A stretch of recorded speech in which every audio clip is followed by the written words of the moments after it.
মহান আল্লাহ সুবহানাহু ওয়া তাআলার দরবারে শুকর আদায় করছি, যিনি আমাদেরকে দীর্ঘ এক সপ্তাহ পরে পুনরায় আরেকটি জুমার নামাজ আদায় করবার জন্য আল্লাহ পাক আমাদেরকে আগে মসজিদে আসতে এবং দিনে কিছু আলোচনা শুনবার সুযোগ করে দিচ্ছেন।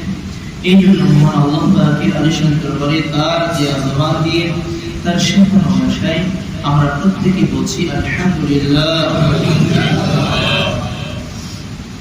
আল্লাহ আমাদেরকে সুস্থ সবল রেখেছেন, হায়াতকে দীর্ঘায়িত করেছেন। হায়াত আল্লাহ পাকের কাছে অনেক মূল্যবান।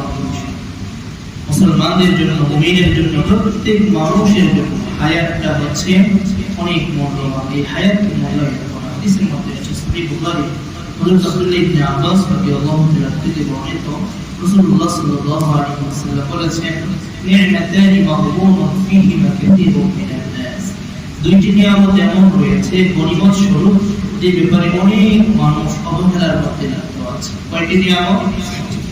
দুটি নিয়ামতের ব্যাপারে মানুষ একেবারেই অবহেলার মধ্যে রয়েছে।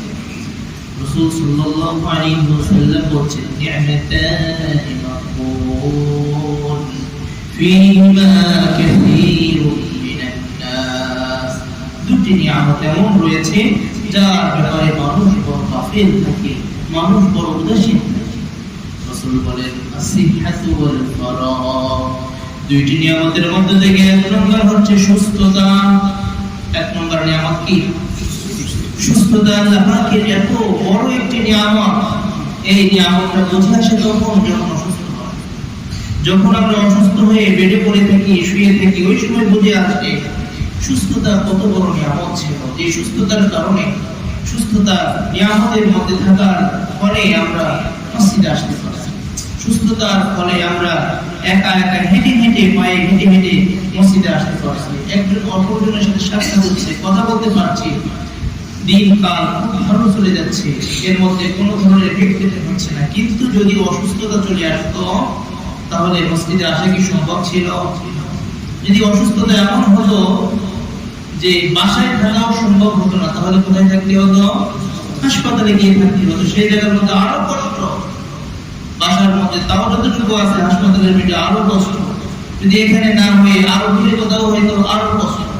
সুতরাং অসুস্থতা মানেই এর মধ্যে যাতনা রয়েছে, এর মধ্যে কষ্ট রয়েছে। রাসূল বলেন, সুতরাং এই অসুস্থতা আসার আগে তোমরা সুস্থতার মূল্যায়ন করো। সুস্থতা আল্লাহ পাকের পক্ষ থেকে বড় একটি নিয়ামত। আসিহাতু আরেকটি, দ্বিতীয় নম্বর নিয়ামতের ব্যাপারে, এই নিয়ামতের ব্যাপারে আমরা বড় উদাসীন থাকি। সুস্থতা আমাদের আছে, সুস্থ আছি, কিন্তু নিয়ামতের কদর করি না, আল্লাহকে ডাকি না যেভাবে আল্লাহকে ডাকা দরকার। পাঁচ ওয়াক্ত নামাজের খবর থাকে না, কোরআন তিলাওয়াতের খবর থাকে না, সুস্থতার মূল্যায়ন আমরা করি না। আরেকটি নিয়ামত এমন রয়েছে, সেই ব্যাপারেও আমরা বড় গাফিল থাকি। রাসূল বলেছেন, ওয়াল ফারাগ। দ্বিতীয় নম্বর নিয়ামত হচ্ছে অবসরতা। অনেক সময় আমাদের ব্যস্ততা চলে আসে, ব্যস্ততার আগে আমাদের অবসরতাও থাকে। এই অবসরের সময়কে আমরা মূল্যায়ন করি না। সময় কিভাবে কাটবে, সময় কাটানোর জন্য আমরা স্পেস খুঁজি, জায়গা খুঁজি বা বিনোদনের ব্যবস্থা করি সময় কাটানোর জন্য। অথচ সময়টা অনেক বড় মূল্যবান। কোরআন নিয়ে বসে থাকলেও সময় চলে যাবে। মোবাইলের মধ্যে যদি আপনি গেমস খেলেন, বর্তমান সময়ে সবচেয়ে সময় নষ্ট করার বড় হাতিয়ার হচ্ছে আমাদের হাতের মোবাইল, স্মার্টফোন। গেমস খেলা অথবা বিভিন্ন ধরনের ভিডিও দেখা, যেগুলোর মধ্যে না দুনিয়ার ফায়দা আছে না আখিরাতের ফায়দা আছে। কিছু আলোচনা আছে, ওলামায়ে কেরামের আলোচনা শোনা যায়, যেগুলো কোরআন তিলাওয়াত শোনা যায়। হ্যাঁ, এগুলোর মধ্যে অবশ্যই লাভ রয়েছে, কিন্তু এগুলো না করে গেমস খেলার মধ্যে সময় ব্যয় করে। অথবা অন্য কোনো প্রোগ্রাম, যে সকল প্রোগ্রামের মধ্যে না দুনিয়ার উপকার রয়েছে না আখিরাতের উপকার আছে, সময় ঘন্টার পর ঘন্টা চলে যাচ্ছে। এই যে অবসর সময়কে আমি মূল্যায়ন করলাম না, অবসর সময়কে আমি হেলাই দুলাই একেবারে শেষ করে ফেললাম, এই সময় কিন্তু আমার হায়াতের একটি অংশ। প্রদীপ যেরকম আপনি মোমবাতি জ্বালিয়ে দিলে, অথবা প্রদীপের মধ্যে তেল দিয়ে জ্বালিয়ে দিলে, অথবা মোমবাতির মধ্যে আগুন লাগিয়ে দিলে, মোমবাতি যেরকম জ্বলতে থাকে আর শেষ হতে থাকে, নিঃশেষ হতে থাকে, এক পর্যায়ে শেষ হয়ে যায়। ঠিক অনুরূপ ভাবে যখন আমরা জীবন লাভ করেছি, যখন থেকে পৃথিবীতে আমরা আসছি তখন থেকে আমাদের চলা শুরু, সময় যাওয়া শুরু, যাইতে যাইতে যাইতে যাইতে যদি আর মোমবাতিটা এরকম এক পর্যায়ে শেষ হয়ে যায়, আমাদের হায়াতের প্রদীপ আর মোমবাতিটাও একদিন নিভে যাবে। ঠিক না ঠিক? চলছি আমরা, সময় যাচ্ছে। আপনি মসজিদের মধ্যে বসে আছেন, সময় যাচ্ছে। দোকানের স্টাফে বসে আছেন, সময় যাচ্ছে। আপনি গল্প গুজব করছেন, সময় যাচ্ছে।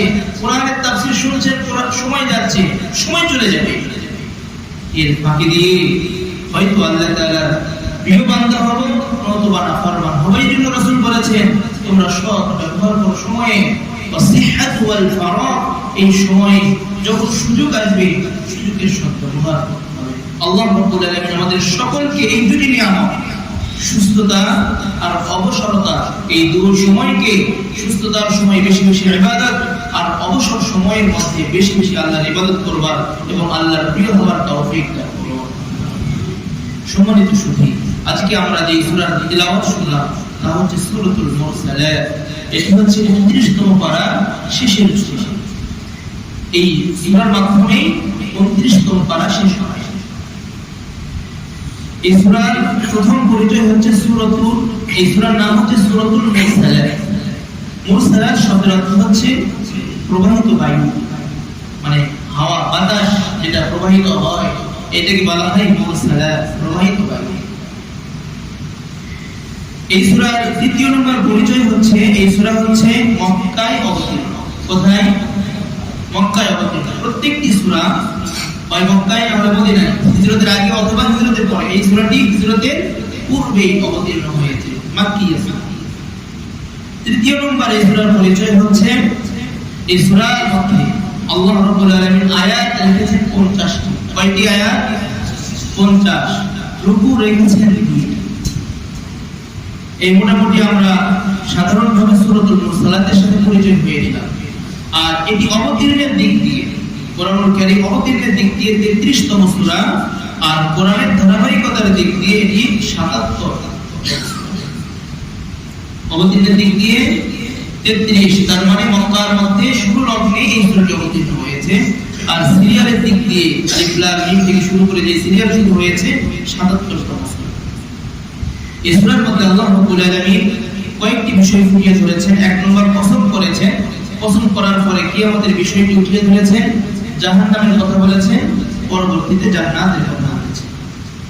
এই তিনটি বিষয় মুলাখাস সারসংক্ষেপ, এই তিনটি বিষয়কে সামনে নিয়ে আল্লাহ পাক এই সূরার মধ্যে আলোচনা করেছেন। সর্বপ্রথম আল্লাহ তাআলা বলছেন, ওয়াল মুরসালাতি উরফা ফাল আসিফাতি আসফা। আল্লাহ রাব্বুল আলামিন কসম করে বলছেন, ওয়াল মুরসালাতি উরফা, কল্যাণকর প্রবাহিত বায়ুর শপথ, কল্যাণের জন্য প্রবাহিত বায়ুর শপথ। আল্লাহ রাব্বুল আলামিন কসম করছেন এমন বায়ু যেটা কল্যাণের জন্য আসে। যখন বৃষ্টি হয়, বৃষ্টির পূর্বে এক ধরনের হাওয়া প্রবাহিত হয়, যে হাওয়াটা অনেক শীতল, অনেক ঠান্ডা হয়। মেঘ লাগে আকাশের মধ্যে, মেঘ, বৃষ্টি আসবে, আসার আগে আগে কিছু বাতাস প্রবাহিত হয়। এই বাতাসের শপথ আল্লাহ তাআলা করেছেন। এটা উপকারী বাতাস, কারণ এরপরেই যে বৃষ্টি আসবে, এই বৃষ্টিটা রহমতের বৃষ্টি হবে। এই বৃষ্টির শপথ আর এই হাওয়ার শপথ করছেন আল্লাহ সুবহানাহু ওয়া তাআলা। কেন এটা বললেন? কারণ ওই হাওয়াটা মানুষের জন্য অত্যন্ত উপকারী। কারণ যে জমিনটা বৃষ্টির অভাবে শুকিয়ে গিয়েছিল, সেই জমিনের মধ্যে আল্লাহ পাকের পক্ষ থেকে জমিনকে উজ্জীবিত করবার জন্য, জীবন দেবার জন্য আল্লাহ তাআলা বায়ু প্রেরণ করবেন। এই জন্য মানুষের জন্য এটা উপকারী, এটা বোঝানোর জন্য আল্লাহ তাআলা ওই বাতাসের শপথ করছেন। কল্যাণকর প্রবাহিত বায়ুর শপথ, ফাল আসিফাতি আসফা, এবং ওই বায়ুর শপথ যেটা সজোরে সজোরে প্রবাহিত হয়। এটা যখন ঝড় হয়, ঝড়ের সময় যে বায়ুটা প্রবাহিত হয়, এটা কিন্তু সাধারণ নয়। বৃষ্টির আগে যে বায়ু, এটার মতো না, বরং এটার মধ্যে ঝড় থাকে, অনেক দ্রুত বেগে প্রবাহিত হয়। আল্লাহ রাব্বুল আলামিন এটারও সম্পর্ক হচ্ছে এই বায়ুর সময়। ওয়ান্নাশিরাতি নাশরা,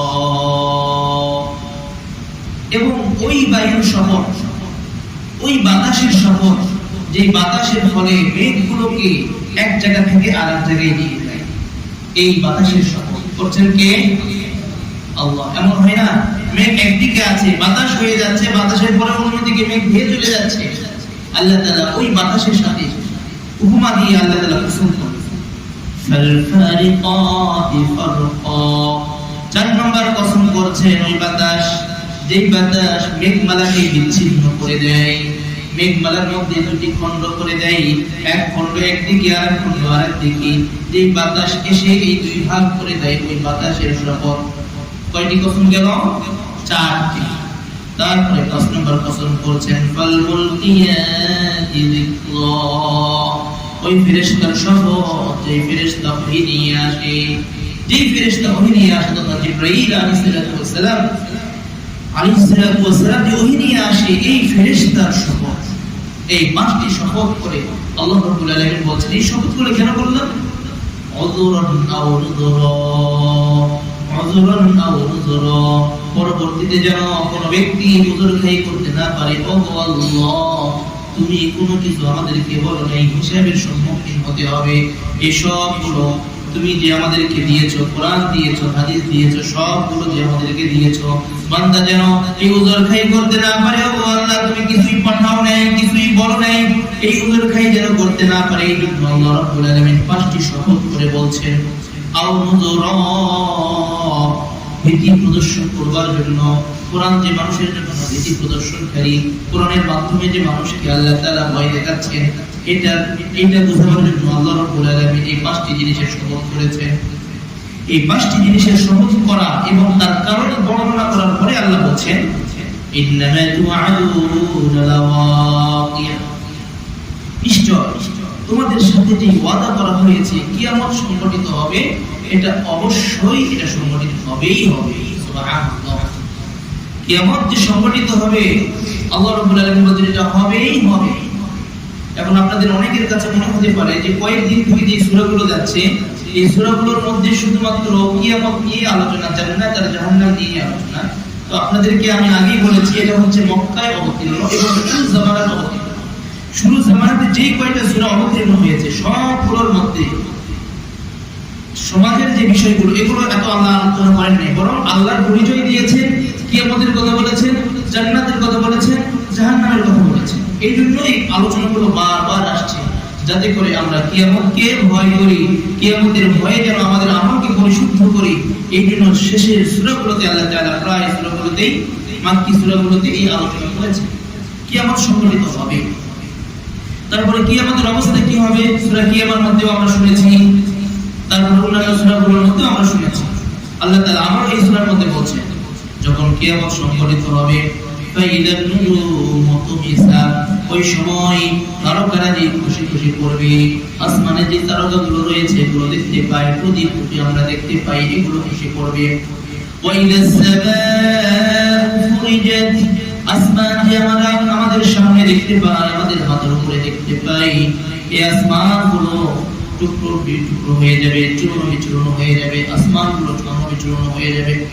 ওয়াইদাল জিবালু নুসিফাত, এই পাহাড়গুলো আমরা দেখি, পাহাড়গুলো অনেক শক্তিশালী হয়ে দাঁড়িয়ে আছে, এই পাহাড়গুলো একেবারে কৃতবর্ণ হয়ে যাবে, এগুলো চূর্ণ বিচূর্ণ হয়ে যাবে।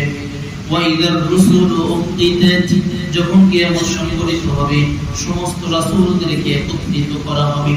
পৃথিবীতে আল্লাহ তাআলা যত পয়গম্বর পাঠিয়েছেন, সমস্ত নবীগণকে একত্রিত করা হবে, সমস্ত নবীগণ তাদের উম্মত নিয়ে একসাথে একত্রিত হবে। সুবহানাল্লাহ। আমাদের নবী আমাদেরকে নিয়ে একত্রিত হবে, মুসা আলাইহিস সালামের উম্মত নিয়ে, ঈসা আলাইহিস সালাম তার উম্মত নিয়ে, যত নবী পৃথিবীতে আসছেন সমস্ত নবীগণ একত্রিত হবেন তাদের উম্মত নিয়ে। কেন? লিয়াইয়াউমিল উজ্জিলাত, লিয়াইয়াউমিল উজ্জিলাত, এমন একটি দিনের জন্য যেই দিনের ওয়াদা করা হয়েছিল। সেই দিনটা কোন দিন? আল্লাহ বলছেন লিয়াউমিল ফাসল, যাতে করে আল্লাহ রাব্বুল আলামিন উভয়ের মাঝে বিচ্ছিন্ন করে দিতে পারেন। উভয় বলতে কাদের? ওমা আদরাকা মা ইয়াউমুল ফাসল, আল্লাহ রাব্বুল আলামিন আবার বলছেন আপনি কি জানেন ইয়াউমুল ফাসল কি, পৃথককারী দিন কি? পৃথককারী দিন হচ্ছে এমন একটি দিন, এই দিন মুত্তাকি আর পরহেজগার মুত্তাকি আর বেদিন যারা রয়েছে, মুজরিমিন যারা রয়েছে তাদেরকে পৃথক করে দিবেন আল্লাহ তাআলা। আল্লাহ তাআলা সূরাতুল ইয়াসিনের মধ্যে বলেন, ওয়ামতাজু ইয়াওমা আইয়ুহাল মুজরিমুন, হে আমার বান্দারা আজকের দিনে তোমরা পৃথক হয়ে যাও। যারা ঈমানদার তারা থাকবে ডান দিকে, যারা বেঈমান তারা যাবে বাম দিকে। ঈমানদাররা একদিকে থাকবে, বেঈমানরা আরেকদিকে থাকবে। এই এমন একটি দিন, এই দিন ঈমানদার আর বেঈমানকে চেনা যাবে। ঈমানদাররা একদিকে আর বেঈমান বাম দিকে। এটা পৃথকের দিন। এই দিন আল্লাহ রাব্বুল আলামিন পৃথক করে দিবেন। তারপর আল্লাহ তাআলা বলছেন, ওয়াইলুন ইয়াউমাইযিল লিল মুকাজ্জিবিন, সেই দিন দুর্ভোগ হবে ওই সকল ব্যক্তিদের যারা কিয়ামতের দিবসকে মিথ্যারোপ করেছে। কিয়ামতকে যারা অস্বীকার করেছে, সেই দিন তাদের দুর্ভোগ হবে, সেই দিন তাদের বড় কষ্টকর দিন যাবে। আল্লাহ রাব্বুল আলামিন তারপরে বলছেন, আলাম নুহলিকিল আউয়ালিন, কেন তোমরা এতে বিশ্বাস করতে পারছো না, এতে তোমরা নিশ্চিত হতে পারছো না? আল্লাহ তাআলা বলছেন, আলাম নুহলিকিল আউয়ালিন, আমি কি তোমাদের পূর্ববর্তী যারা ব্যক্তি ছিল তাদেরকে ধ্বংস করি নাই? আমি তো তাদেরকে ধ্বংস করে দিয়েছি।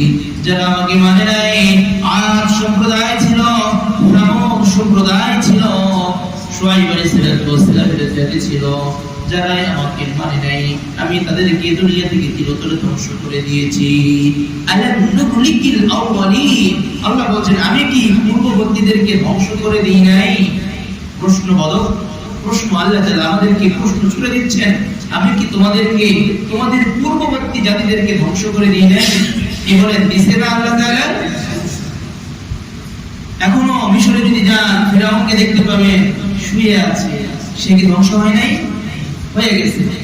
এখনো আপনারা যদি ডেড সি মৃত সাগরে যান, দেখতে পাবেন লূত আলাইহিস সালামের জাতিকে কিভাবে আল্লাহ রাব্বুল আলামিন পুরোটাই উল্টে দিয়েছেন।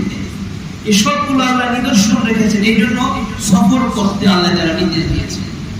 ফাসিরু ফিল আরদ, তোমরা জমিন সফর করে দেখো এবং তোমরা উপদেশ গ্রহণ করো আমি পূর্ববর্তী জাতিদের সাথে কি রূপ আচরণ করেছি। যারা ইসলামকে মানে নাই, আমি রবকে মানে নাই, তাদেরকে আমি ধ্বংস করে দিয়েছি। সফর করো আর দেখো, আর এখান থেকে তোমরা ইবরাত, তোমরা শিক্ষা, তোমরা উপদেশ গ্রহণ করো। আল্লাহ তাআলা বলছেন, আলাম নুহলিকিল আউয়ালিন, আমি কি তোমাদের পূর্ববর্তীদেরকে ধ্বংস করে দেই নাই? তারপরে আল্লাহ তাআলা বলছেন, সুম্মা নুতবিউহুমুল আখিরিন, এখন যারা আছে এরাও যদি আমাকে না মানে, এদেরকেও আমি তাদের পশ্চাতে বা তাদেরকে তাদের পিছনে পিছনে ধ্বংস করে দেব। এটা হচ্ছে মক্কার কাফিরদেরকে লক্ষ্য করে আল্লাহ তাআলা বলছেন, এদেরকে তো ধ্বংস করে দিয়েছি আগে যারা ছিল, এখন আমার নবীকে যারা মানছে না, মক্কার মধ্যে যারা আমার নবীকে কষ্ট দিচ্ছে, আমি চাইলে এদেরকে ধ্বংস করে দিতে পারি। সুম্মা নুতবিউহুমুল আখিরিন কাযালিকা নাফআলু বিল মুজরিমিন, আল্লাহ বলছেন আমি যারা মুজরিমিন আছে, যারা গুনাহগার, তাদের সাথে আমি এইরূপই আচরণ করে থাকি, ভালো আচরণ করব না। মুজরিমিনদের সাথে আল্লাহ তাআলা এরকম ধ্বংসের আচরণই করে থাকেন, আর ঈমানদারদের সাথে পুরস্কারের আচরণই আল্লাহ তাআলা করে থাকেন। তবে মুজরিমের সাথে আল্লাহ তাআলার আচরণ এমনই হয়ে থাকে। আল্লাহ বলেন, ওয়াইলু ইয়াউমাইযিল লিল মুকাজ্জিবিন, কিয়ামতের দিবসে বড় দুর্ভোগ হবে যারা কিয়ামতের দিবসকে মিথ্যারোপ করে তাদের।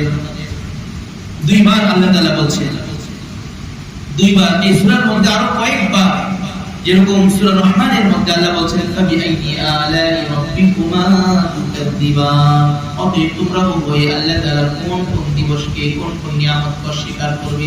এইরূপ যেরকম সূরা রহমানের মধ্যে বলেছেন, এই সূরার মধ্যেও আল্লাহ তাআলা কয়েক স্থানে আল্লাহ তাআলা বলছেন, ওয়াইলু ইয়াউমাইযিল লিল মুকাযযিবিন। বলি দেখি আমরা, ওয়াইলু ইয়াউমাইযিল লিল মুকাযযিবিন, দুর্ভোগ হবে সেই দিন মিথ্যারোপকারীদের যারা কিয়ামতের দিবসকে মিথ্যারোপ করেছে। তারপরে আল্লাহ তাআলা আমাদেরকে স্মরণ করে দিচ্ছেন, আলাম নাখলুকুম মিন মাইন মাহিন, হে বান্দা তোমরা কেমনে আমাকে ভুলে থাকবে, কেন তোমরা কিয়ামতের দিবসকে অস্বীকার করবে? আমি কি তোমাকে তুচ্ছ পানি থেকে বানাই নাই? প্রশ্ন, আল্লাহ তাআলা আমাদেরকে প্রশ্ন করছেন, আলাম নাখলুকুম, আমি কি তোমাদেরকে বানাই নাই মিন মাইন মাহিন। মিন মানে থেকে, মা মানে পানি, মাহিন মানে তুচ্ছ।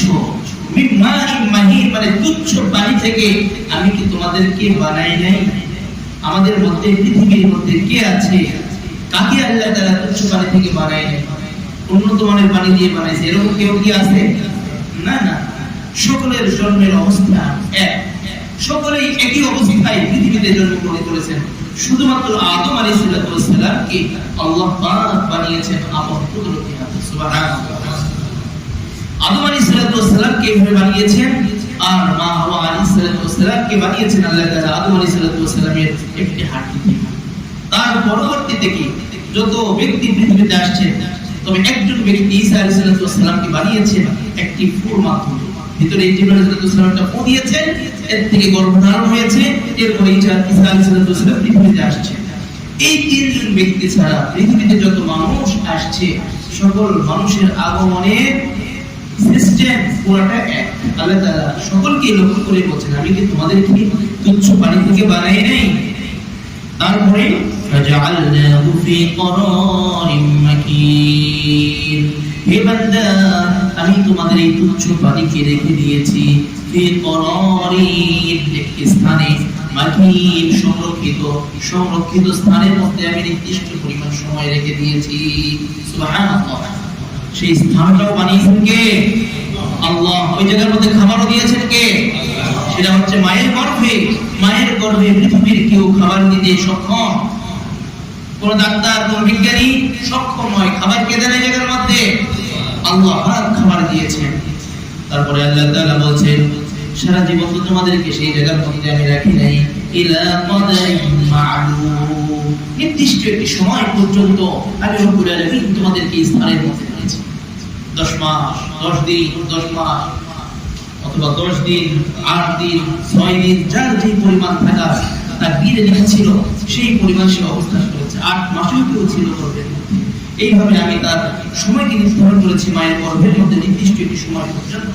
তারপরে আল্লাহ বলেন ফাকাদারনা, এই যে সময় আমি তোমাদেরকে রেখে দিয়েছি, ফাকাদারনা এই সময়টা আমি নির্ধারণ করেছি, এবং ওই জায়গার মধ্যে তোমাদেরকে পূর্ণ একেবারে মানুষে রূপান্তরিত করেছি। ফানি'মাল কাদিরুন, আল্লাহ বলছেন আমি কতই না উত্তম স্রষ্টা।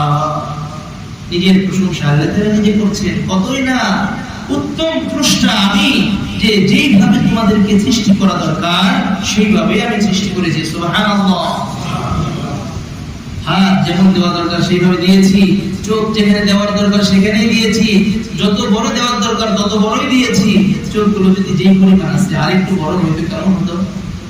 নাক যেই পরিমাণ আছে আরেকটু ছোট হইতো কেমন হইতো? একটু বড় হইতো কেমন হইতো? দাঁত যেই পরিমাণ আছে আরেকটু বড় হয়ে যেত কেমন লাগতো? আল্লাহ এমন করেন নাই। আল্লাহ বলছেন ফানি'মাল কাদিরুন, কতই না সুন্দরভাবে, কতই না উত্তম সত্তা আমি তোমাদেরকে একেবারে পরিমিতভাবে যেই জিনিসটা যেভাবে থাকা দরকার সেভাবে আমি তোমাদেরকে দিয়েছি। সুবহানাল্লাহ। এইজন্য আল্লাহ বলছেন অফি আনফুসিকুম, তোমাদেরকে নিয়ে তোমরা একটু মাঝে মাঝে ফিকির করে দেখো, চিন্তা গবেষণা করে দেখো নিজেদের মধ্যে আল্লাহ তাআলা কি কি রেখেছেন। আচ্ছা বলেন তো, আমাদের মধ্যে যেই জন্য আমরা বেঁচে আছি সেই জিনিসটার নাম আত্মা। কি সেই জিনিসটার নাম কি বলেন তো? রূহ। এর কারণে আমরা বেঁচে আছি। এই জিনিসটা কি জিনিস? রাসূলের যুগে রাসূল সাল্লাল্লাহু আলাইহি ওয়াসাল্লাম জীবিত ছিলেন, ওই সময় রাসূলকে জিজ্ঞেস করেছে সাহাবায়ে কেরাম। জিজ্ঞেস করার আগে আল্লাহ তাআলা রাসূলকে আগে জানিয়ে দিয়েছেন, নবী এরা আপনার কাছে এসে একটা জিনিস প্রশ্ন করবে, আপনি উত্তরটা দিয়ে দিন।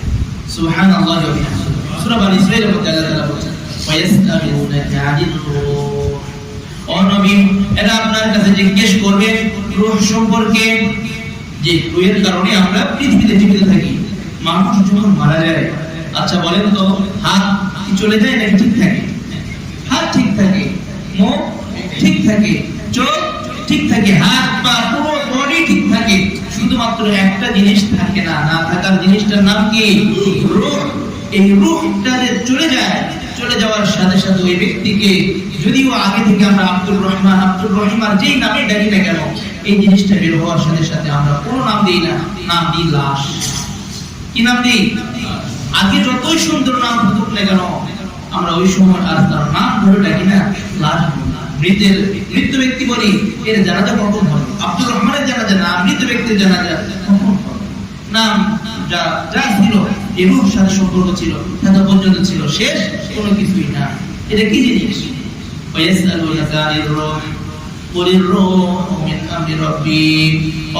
আপনি তাদেরকে জানিয়ে দিন এইরূপ অন্য কোনো জিনিস নয়, বরং এটা হচ্ছে আমার রব্বুল আলামিনের পক্ষ থেকে একটি নির্দেশ। সুবহানাল্লাহ। এই নির্দেশ যতক্ষণ পর্যন্ত তার ভিতর আমি রাখার ইচ্ছা করি ততক্ষণ পর্যন্ত এটা থাকবে। যখন আমি নিয়ে আসার ইচ্ছা করি শুধু আদেশ দিয়ে দিই, সাথে সাথে রূপ বের হয়ে যায়, মানুষ ডেড বডি একেবারে দুনিয়ার মধ্যে। এটার এত বৈশিষ্ট্য, এটা থাকার পরে, এটা উঠে নেওয়ার পরে এখন তো আমরা সবকিছু শুনতে পারছি, বুঝতে পারছি, সবকিছু করতে পারছি। আপনি যদি আপনার রূহ আছে, আপনি জায়গার মধ্যে যদি 10 দিনও শুয়ে থাকেন, আপনার বডি কি পচে যাবে, গলে যাবে, গোশত কি খেয়ে যাবে? না, কিছুই হবে না। কিন্তু আপনি মারা গিয়েছেন, আপনি এক জায়গার মধ্যে ফ্রিজিং যদি না করা হয়, কয়দিন থাকবে একটা মানুষ? কয়দিন থাকবে? একদিন, 2 দিন, 3 দিন থেকে দুর্গন্ধ ছড়ানো শুরু হয়ে যায়। এটা কেন? ওই যে ভিতরে যে আল্লাহ রাব্বুল আলামিনের নির্দেশ নেই, নির্দেশ যাওয়ার সাথে সাথেই এই ব্যক্তিকে একেবারে শেষ হয়ে গিয়েছে। মানুষের পৃথিবীতে লাশ নেই।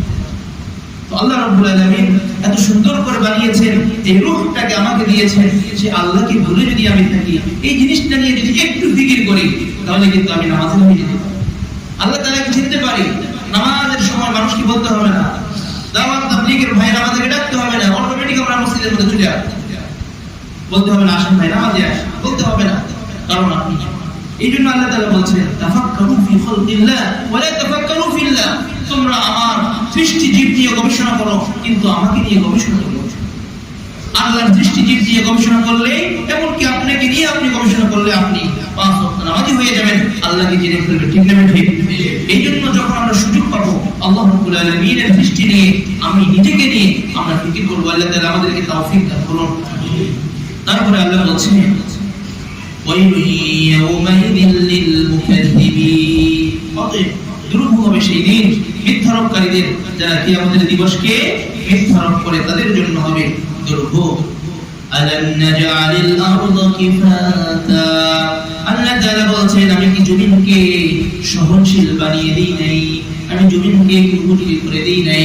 আহইয়াআ ওয়া আমওয়াতা। আহইয়াআ ওয়া আমওয়াতা, যারা জীবিত এবং মৃত উভয়কেই জমিন ধারণ করে থাকে। সুবহানাল্লাহ।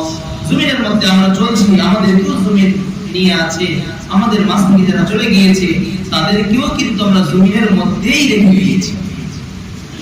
মিনহা খালাকনাকুম ওয়া ফিহা নুঈদুকুম ওয়া মিনহা নুখরিজুকুম তারাতান উখরা। আমরা দাফন করার সময়, মাটি দেওয়ার সময় এই দোয়া করে থাকি। দোয়া হিসেবে যদিও কোরআনের আয়াত, এর অর্থ কি? মিনহা খালাকনাকুম, মাটি থেকে বানিয়েছি, আমি তোমাদেরকে মাটি থেকে বানিয়েছি। মিনহা খালাকনাকুম ওয়া ফিহা নুঈদুকুম, এবং আমি তোমাদেরকে মাটির মধ্যে ফিরিয়ে নিয়ে যাব।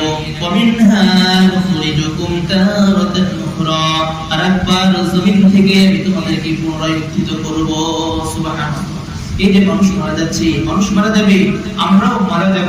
আমাদের মারা যাওয়াই কি শেষ, নাকি আবার উঠতে হবে? আমাদের বিশ্বাস আছে তো? বিশ্বাস থাকলে অবশ্যই আমাদেরকে নামাজ পড়তে হবে, বিশ্বাস থাকলে অবশ্যই আমাদেরকে কোরআন ধরতে হবে, আল্লাহর পথে আসতে হবে, মিথ্যা পরিহার করতে হবে। বিশ্বাস না থাকলে তো আপনি মুসলমানই না, আমি মুসলমানই না। এই জন্য বিশ্বাস তো আছেই, সাথে সাথে আমরা নামাজি হয়ে যাই। পারবো না ইনশাআল্লাহ? আল্লাহ জমিনকে বানিয়েছেন জীবিত ব্যক্তির ধারণ বাহক হিসেবেও, মৃতকেও সহনশীল, মৃতকে ধারণ করার জন্য আল্লাহ তাআলা সহনশীল বানিয়ে দিয়েছেন মাটি। وجعلنا فيها رواسي شامخات واسقيناكم ماء فراتا। আল্লাহ তাআলা আবার মাটিকে এমন বানিয়েছেন, আল্লাহ তাআলা বলছেন, এই মাটির মধ্যে আমি সুউচ্চ পাহাড় নির্মাণ করেছি, সুউচ্চ পাহাড় বানিয়েছি। মাটির উপরে কি আছে? সুউচ্চ পাহাড়। ওয়াসকাইনাকুম মাআ ফুরাতা, এবং এই মাটি থেকে আমি তোমাদের জন্য সুপেয় পানির ব্যবস্থা করেছি। সুবহানাল্লাহ। কত সুন্দরভাবে আল্লাহ রাব্বুল আলামিন আমাদের জন্য পানির ব্যবস্থা করেছেন। শুধুমাত্র আপনি নিচের দিকে একটি পাইপ বসিয়ে দিন, কয় ফিট, 50 ফিট, 60 ফিট বসাইলেই এখান থেকে উঠে আসবে একেবারে সুপেয় মিষ্ট পানি। সুবহানাল্লাহ। আপনি কি জমা রেখেছিলেন? কখনো আপনি কি মাটির মধ্যে পানি জমা রেখেছিলেন? আমরা কি জমা রেখেছি? আমাদের বাপ-দাদারা কি রেখেছে? এত সুন্দর মিষ্ট পানি কোথা থেকে আসছে? কে সরবরাহ করছে? আল্লাহ। আল্লাহ রাব্বুল আলামিন সূরা মুলকের মধ্যে বলেন, কুল আরাইতুম ইন আসবাহা মাউকুম গাউর ফামান ইয়াতিকুম বিমাইন মাইন। নবী আপনি তাদেরকে বলে দিন, এই যে পানির স্তর আমি উপরে দিয়েছি, এই পানির স্তরটা যদি আমি নিচের দিকে নিয়ে যেতাম, এমন কোন রব আছে যে উপরের দিকে নিয়ে আসবে? প্রশ্নবোধক চিহ্ন। কেউ কি আছে? আল্লাহ তাআলা আমাদেরকে পানিও পান করাচ্ছেন, আমাদেরকে চলাফেরা করাচ্ছেন, সবকিছু আল্লাহর কাছে। ইবাদত করব কার? আল্লাহ। ওয়াইলুন ইয়াউমাইযিন লিল মুকাজ্জিবিন। যারা করবে না তাদের জন্য, যারা অস্বীকার করে কিয়ামতের দিবসে তাদের জন্য রয়েছে দুর্ভোগ। তারপরে আল্লাহ বলছেন, ইনতালিকু ইলা মা কুনতুম বিহি তুকাজ্জিবুন। কিয়ামত সংঘটিত হয়ে গেছে।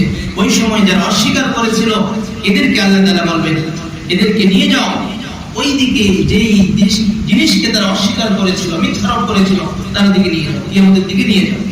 ইনতালিকু ইলা যিল্লিন যি সালাতি শুআব। কিয়ামতের মাঠে এদের জন্য সাধারণ শান্তির কোনো ব্যবস্থা থাকবে না। আল্লাহ বলছেন এদেরকে নিয়ে যাও এমন একটি ছায়ার দিকে যেটা 3 শাখা বিশিষ্ট হবে। ছায়া বলতে এখানে উপমা দেওয়া হয়েছে, এটা হচ্ছে আগুন জ্বালানো হচ্ছে নিচের দিকে, আর এই আগুনের ধোঁয়াগুলো উপরের দিকে চলে গিয়েছে। এইটা কেমন যেন মেঘের মতো একেবারে এক কালার হয়ে গিয়েছে, আর ওইটাকে আল্লাহ তাআলা ছায়ার সাথে উপমা দিয়েছেন। আল্লাহ বলছেন এমন একটা ছায়ার দিকে নিয়ে যাও যা 3 শাখা বিশিষ্ট। লা যালিলি ওয়ালা ইবনি মিনাল লাহাব। এই ছায়াটা এমন নয় যে একেবারে আরামদায়ক, এটা এমন নয় যে আগুন থেকে বাঁচাইতে পারবে, এটা এমন নয়, বরং আগুনের মধ্যে তাদেরকে নিক্ষেপ করবে। এই আগুনের দিকে, ছায়ার দিকে নিয়ে যাবে। এটা কেমন আগুন? আল্লাহ বলছেন ইন্নাহা তারমি বিশাররিন কাল কাসর। এটা এমন এক আগুন যা স্ফুলিঙ্গ হবে বড় বড় অট্টালিকার সমপরিমাণ। স্ফুলিঙ্গ আগুন যখন জ্বলে উপরের দিকে স্ফুলিঙ্গ উঠে যায় না, অথবা পাথর এক পাথর আর পাথরের সাথে যখন ছুঁড়ে মারা হয় একটি আগুনের মতো একটি শোলা বের হয়ে যায়, এটাকে স্ফুলিঙ্গ বলা হয়। এই আগুনগুলোর স্ফুলিঙ্গ হবেই একেবারে এক একটা বিল্ডিং এর মতো। তাহলে আগুন কিরকম হবে?